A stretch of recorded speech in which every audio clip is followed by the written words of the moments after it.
how did you approach writing a film that views people who want to die without judgment? I mean, I guess, well, how do I view them? I don't have judgment. So, I mean, that's the first perspective, is that's kind of my perspective, is not to have judgment.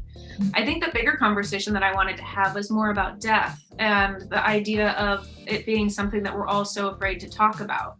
And so you have, you know, you have the conversation about assisted suicide, you have the conversation about suicide, you have the conversation about murder, you have all these different ways, and they're all such taboo topics, and yet really what they are human beings not being able to deal with something. Right. And that getting in the way of them being able to live their actual lives. And that's what creates ghosts, is the idea that these people are haunted by something that they can't let go of.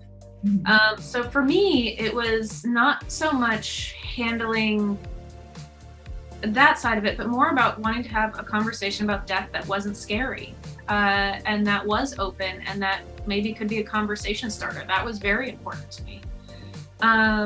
So yeah, and then the conversations about suicide in it, I've always been I wanted to approach it from a very open perspective, and one that hopefully encourages people to talk about it if they've had those thoughts.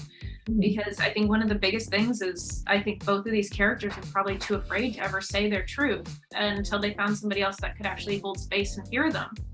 And I think that's very important for them eventually kind of making the choices that they do. Yeah.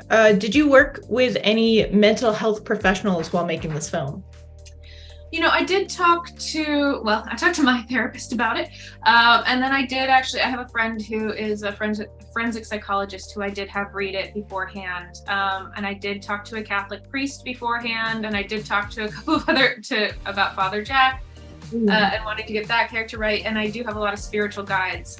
So I did make sure, because the one thing that I wanted to make sure was that the film was not offensive nor antagonistic to anybody who was going through those types of experiences.